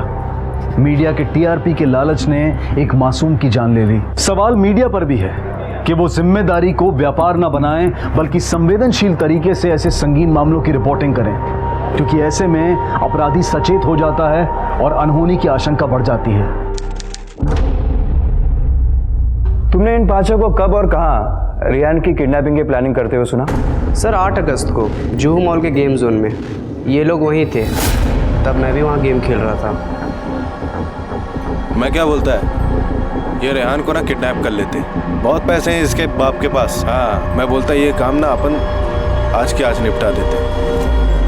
फिर 10 अगस्त को जब मैंने गेम जोन में पुलिस को इंक्वायरी करते देखा तो मुझे लगा कि रेहान का सच में किडनैप हो गया है। जब तुमने इनकी किडनैपिंग का प्लान सुना तब वक्त क्या हुआ होगा? तकरीबन 9:30 बजे होंगे, क्योंकि मैं 8:30 बजे गेम जोन गया था और 15-15 मिनट के 4-5 गेम खेल चुका था। गेम जोन जैसी जगह पे 9:30 बजे तो बहुत भीड़ होती है, ऊपर से उस दिन शनिवार भी था, तो ज़्यादा भीड़, ज़्यादा शोर शराबा होगा नहीं? हाँ सर, क्राउड और शोर तो था। अच्छा, जहाँ तुम खड़े थे उसके बीच कितनी फीट की दूरी थी? 5 फीट की होगी।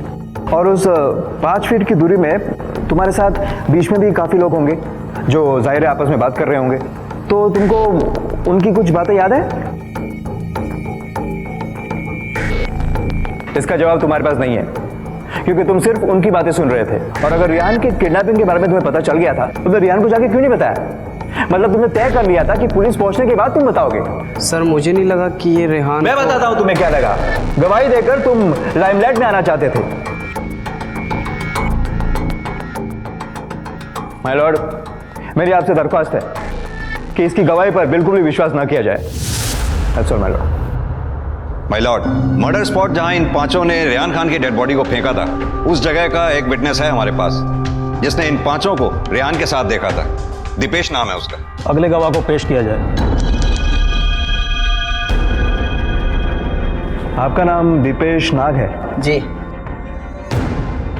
इंस्पेक्टर, ये आई विटनेस आपको कहाँ मिले? बैठिए, बताइए क्या बताना चाहते हैं।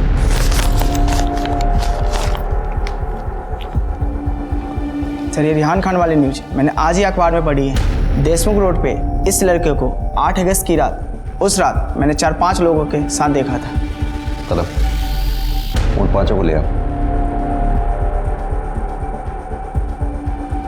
ध्यान से देखिए इन पांचों को। क्या ये वही लड़के हैं?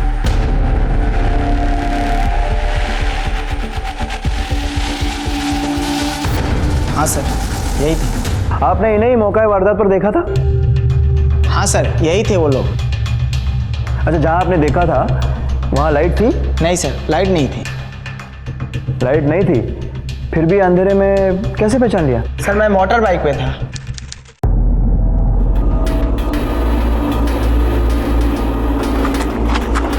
ये लोग उससे झाड़ियों की तरफ लेके जा रहे थे। तुमने रेहान की लाश देखी थी? नहीं सर। अच्छा ये बताइए, वहां कितने लड़के थे? क्या हुआ, कुछ प्रॉब्लम है? अरे नहीं, वो थोड़ा मेरे दोस्त ने थोड़ा ड्रिंक ज़्यादा कर ली थी तो बस उल्टी करवा रहे।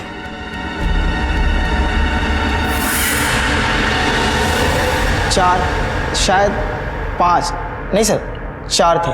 ठीक से सोच के बताइए, 4, 5 या 6? नहीं सर, 5 थे। Point to be noted my Lord. अच्छा ये बताइए, किस रात की बात थी ये? 8 अगस्त की रात थी। 8 अगस्त।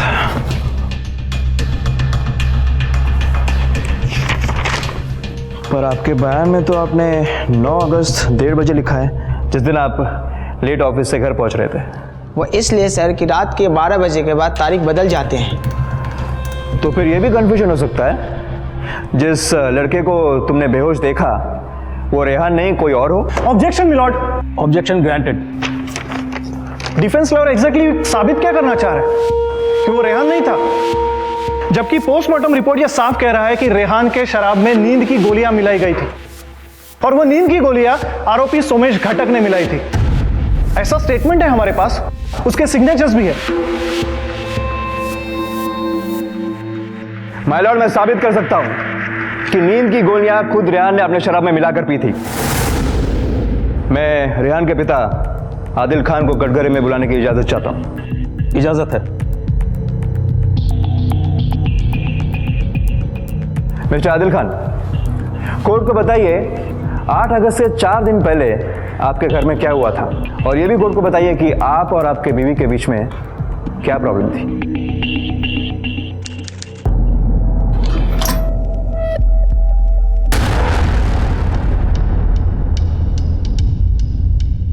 सुहाना,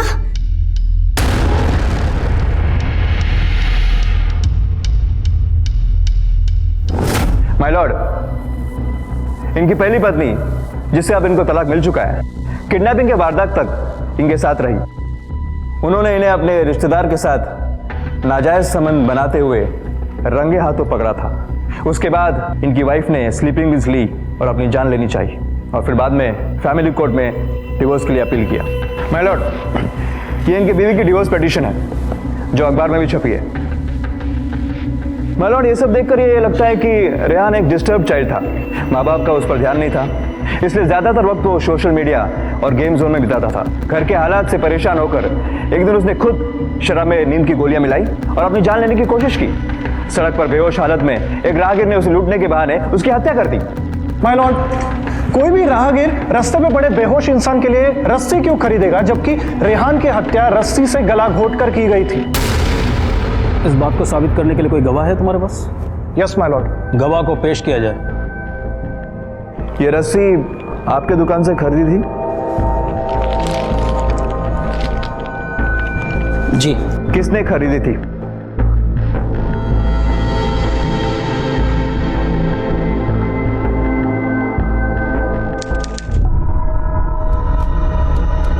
मजबूत है भाई, चाहिए तो हाथी पर भी खींच सकती है। हाँ ठीक है, दे दो। कितने का है? 150 रुपए की आएगी भाई। ये लो। आप दुकान में कहाँ पर बैठते हैं? जी, कैश काउंटर पे। कैश काउंटर से कस्टमर्स को देखते हैं कि गले को भी देखते हैं? जी नहीं, बिल्कुल देखता हूँ। अच्छा ये बताइए, अंदाजन दिन भर में कितने कस्टमर्स आपकी दुकान में आते हैं? तकरीबन 200-250 आते हैं। और उनमें से आदमी और महिलाएं कितनी होती हैं? ये मैं कैसे बोल सकता हूँ, फिर भी आधे आधे आते हैं। तो उन आधे आधे में से आपको ये चेहरा याद है? जी बिल्कुल याद है। वो ब्राउन टी शर्ट वाला लड़का है ना, वही है। अच्छा, मतलब 200-250 लोगों के चेहरे आपको याद है। तो बताइए किसने क्या खरीदा था और किसने क्या नहीं खरीदा था? जी ये मैं कैसे बोल सकता हूँ। State versus Arindam and others के केस में पुलिस द्वारा पेश किए गए तमाम सबूत और गवाहों को मद्देनजर रखते हुए यह अदालत इस नतीजे पर पहुंची है कि सरकारी वकील अपना पक्ष साबित नहीं कर पाए। इसलिए अदालत अरिंदम अय्यर, सोमेश, रवीश, खीमेश और सुमित काले को बाइज्जत बरी करती है और यह हुक्म देती है कि इन्हें जल्द से जल्द रिहा किया जाए। इस बहुचर्चित केस में ये पांचों इसलिए निर्दोष साबित हुए क्योंकि सरकारी वकील अदालत में इन पांचों के खिलाफ कत्ल और अपहरण के केस को साबित नहीं कर पाए। लेकिन रेहान के पिता आदिल खान ने उम्मीद नहीं छोड़ी और महाराष्ट्र सरकार के साथ साथ उन्होंने भी निचली अदालत के इस फैसले को हाई कोर्ट में चुनौती दी। रेहान खान के इस केस से हम सभी माता पिता सबक लें और अपनी जिम्मेदारी को समझें। अपने काम में मसरूफ रहें, लेकिन थोड़ा वक्त अपने बच्चों को जरूर दें। इस बात का ध्यान रखें कि वो किसे अपना दोस्त बना रहे हैं, किन चीजों को अपना वक्त दे रहे हैं। कहीं कोई गलत दिशा उन्हें अपनी ओर आकर्षित तो नहीं कर रही है। कहीं ऐसा ना हो कि जिन राहों पर वो आगे चल रहे हैं और आपसे ज्यादा जिन्हें अपना हमदर्द समझ रहे हैं वो उन राहों पर उन्हें आपसे दूर ले जाएं। अपने बच्चों के दोस्त बने, उनकी छोटी से छोटी बात को समझने की कोशिश करें, उनके दोस्तों को जानें और अगर कहीं भी कुछ संदिग्ध नजर आए तो बच्चों को समझाने की कोशिश करें। इसी विचार के साथ अब मैं अनूप सोनी आपसे विदा लेता हूं। फिर मुलाकात होगी अगले एपिसोड में एक और चौंका देने वाले केस के साथ। तब तक अपना और अपने परिवार का ख्याल रखें और देखते रहें क्राइम पेट्रोल डायल 100। सबक एक को सीख हम सबको। जय हिंद। इस तरह के और भी एपिसोड देखने के लिए हमारे चैनल को सब्सक्राइब करें और बेल आइकन दबाना ना भूलें।